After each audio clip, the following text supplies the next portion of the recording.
and welcome to New Filmmakers Los Angeles in partnership with Movie Maker magazine. My name is Danny DeLillo and we're here at the Camera Los Angeles showroom in West Hollywood. I'm here with Johnnie Walker with his movie Saturn Devours. Let's take a look at the clip. I still think I have a really great shot. They said my application was impossible to ignore, so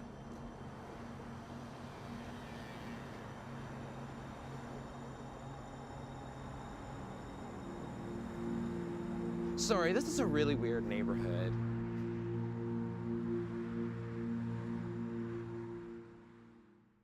Johnnie, congratulations and well done on your film, and thank you for coming all the way from Toronto to be with us as well. Thanks for having me. I'm so pleased to be here. Did you have a good time last night? Oh, absolutely. I had a great time. Yeah, it was. Johnnie was actually experienced the whole New Filmmakers from beginning to end. To the bitter end. To the very bitter end, and you made it here this morning. Listen, I don't even know where to begin because I loved your film. I've got so many questions for you, but for anyone who hasn't seen it, tell us a brief synopsis of your film. Right. So it sort of follows a young man, played by myself, who's spends a few days going through a sort of string of bad luck.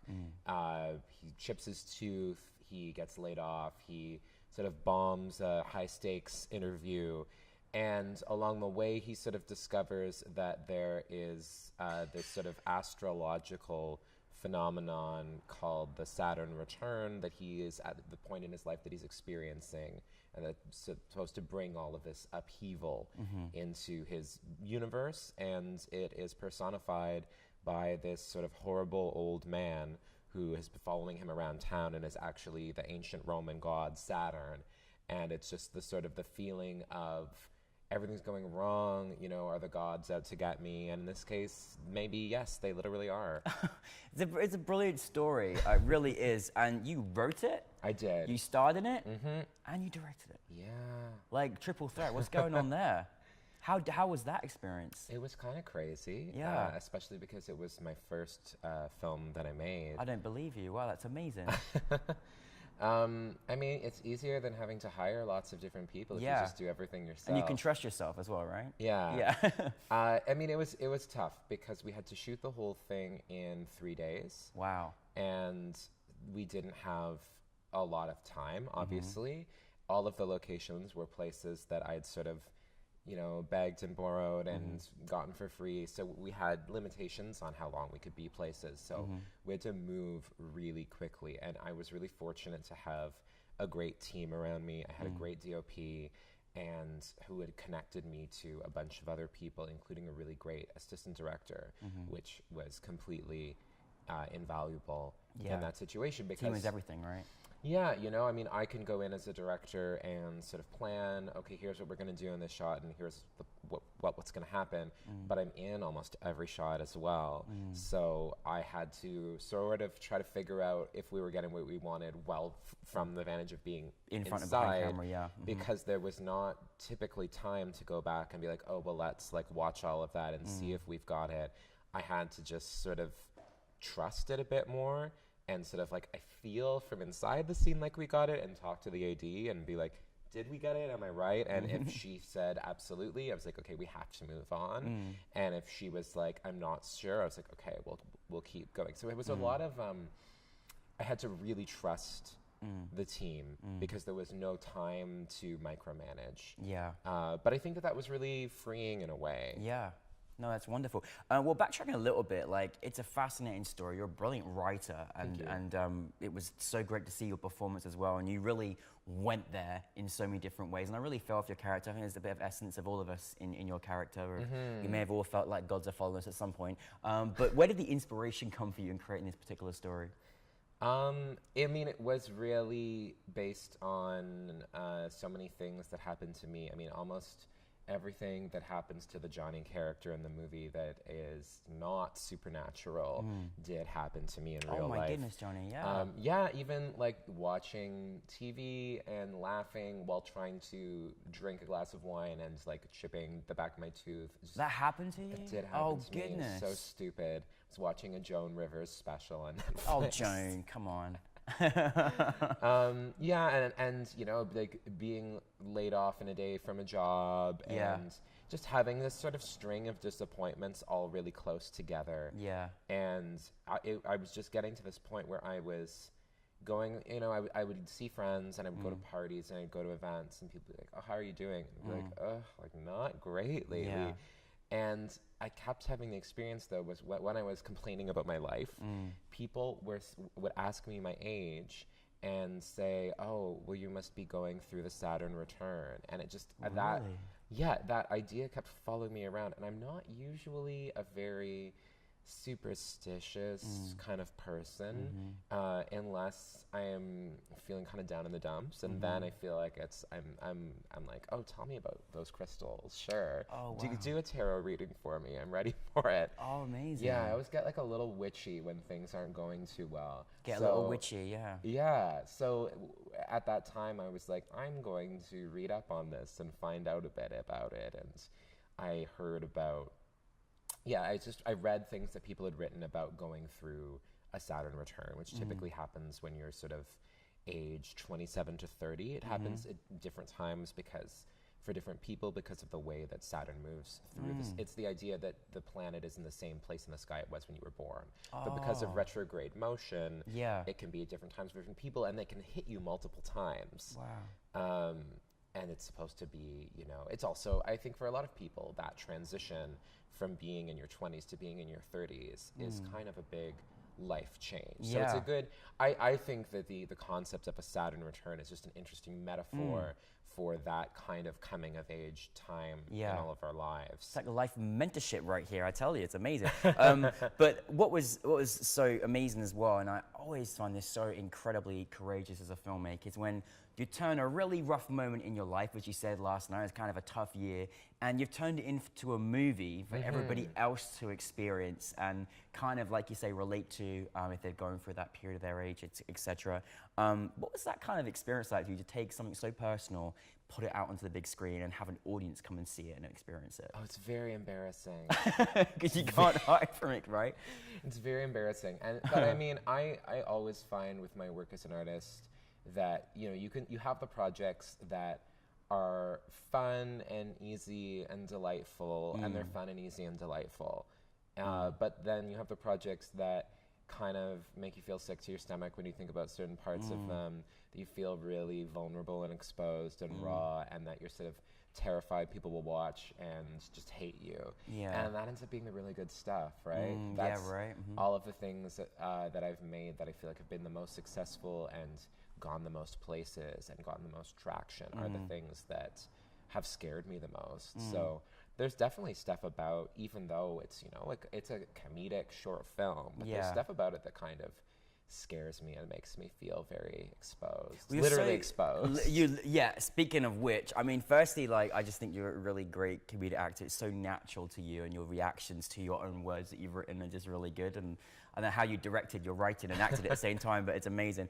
And then one of the other things that was just, you know, again, you just literally laid everything out, like, you know, exposed yourself in quite a way. And like, how do you write and direct and star in a very, very intimate scene without really, you know, have no frills? Like, I mean, it was literally very real. Yeah, that was How do you do that? That was an interesting thing to do. Well, we started with choreography. Yeah. And I felt like this sort of, the important thing when you're filming intimacy is that, you know, it needs to kind of be like a dance choreography or fight choreography, or just, you have to sort of bring it down to blocking, and you know, make sure that you find out what everybody's boundaries are, and that you know, and that it can all be as professional and comfortable as it can be. And definitely, at first, it feels just so silly. You know, we both are wearing these sort of little socks, basically. And it's, you know, there's a lot of kind of like giggling and blushing for the first couple of minutes. But then, you know, I mean, it's like people always say, as soon as you start doing it, it's so completely unerotic as it's happening that it just becomes this other thing, because you've got to remember your blocking, you've got to remember your lines. You know, and you've got people around you in the room like this. Yes. You know, so coming and like moving pillows and holding lighting equipment over you. It's very unglamorous, isn't it? Yeah, it really is. It is. And I mean, we tried to have the room a little bit closed at the time and not have a million people in. But then, somebody's like, oh, we looked on the monitor and you can like see his balls swinging out of the shot there. Oh, We've wow, gotta yeah. go, We like, can't have that. deal with that. Yeah. Because we wanted something that was, in a way, had a certain amount of being explicit and real, but that at the same time was not into a more like pornographic territory. Yeah, no, I thought it was very, very, very real and very well done. I think it's a really interesting question for filmmakers to sort of be like, how do you do that? So I think you just kind of done an explain all for everybody right there. Now, you obviously had a fantastic team, and you also had a fantastic cast as well. Like, you have to really have very specific people to kind of do these particular roles. How was the casting process for you? Casting was interesting. For the most part, it was very simple. Some of the people I had in mind, like for instance, the person who plays my best friend who's Skyping to me from Edmonton is actually my best friend who did Skype in her performance from Edmonton. Oh, amazing. So that was just all easy and real. A lot of the people in the film are sort of friends of mine, people I went to theater school with, actors that I know from Toronto for the most part. The real tricky thing was casting Saturn. And that was something that actually held up the production for a while because we had a team and a cast and everything in place. But finding somebody who was the right age and the right look.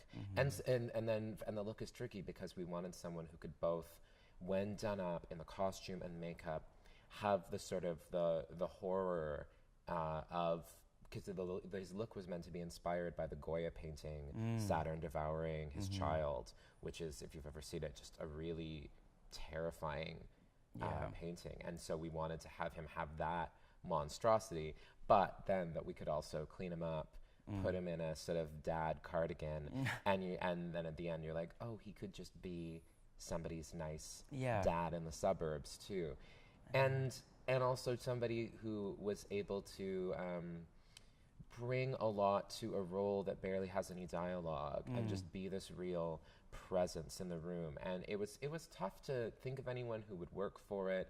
And roaming the streets as well and being so exposed and all those things. Yeah, and then a friend of mine suggested Dean Gilmore, who we have in the film, who's a wonderful actor and a very celebrated Canadian theater artist. He works a lot in physical theater and clown. And as soon as I thought of him, I was like, oh, he's perfect. He has such a specific look.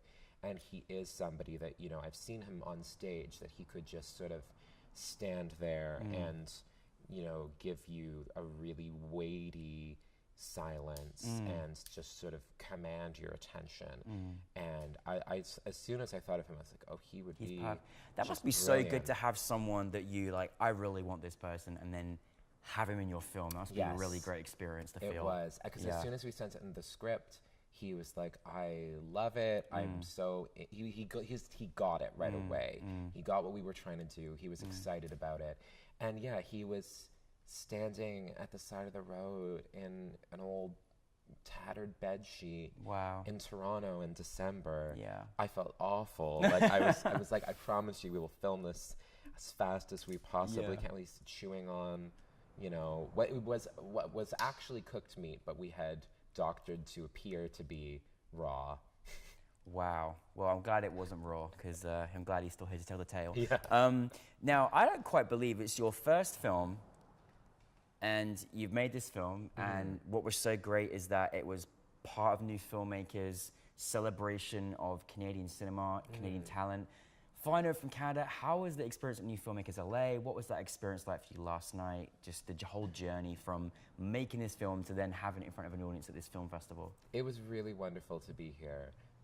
It's not the first festival that it's played at, and we've been fortunate to have had the film screen at a number of festivals, but not everywhere that you go has the same kind of community and culture built up around it as I've experienced here at New Filmmakers. I found just all of the programming, the sort of the ancillary events around the festival it was just really wonderful to be able to meet the other filmmakers, meet other industry people, and connect with people, and have a real chance, because you don't even always have the chance to talk to people after the screening. That's right. Yeah. And then was so much opportunity to talk with people. I loved seeing all of these other Canadian movies in LA, sort of a trip to see all of these films that are shot in locations around Toronto that I know so well. Yeah. You know, there were multiple ones from last night where I was like, I've been to that park, That's I've been cool, to that right? supermarket, I went to high school with that guy, you know. Just kept sort of Canada's spotting got talent, there's no doubt about that. That's all we're saying. What's next for you, Johnny? My next big project is actually going to be a play. Oh, awesome. Like, my background is theater as a playwright, and a play that I've written is going to be at a theater in Toronto called Buddies in Bad Times next year. So that's sort of the next big thing on the horizon. And then I also have a couple of web series I've been working on with different people, and some sort of other short and feature ideas in various stages of development. Oh, brilliant. Well, we love your work. You're multi-talented. We can't wait to see much more of your work. But thank you for coming from Canada to be with us. It's such a pleasure to have you here, and you're welcome anytime, and we're very happy to have you back. So thank you. Congratulations on Satin Devours. Thank you so much.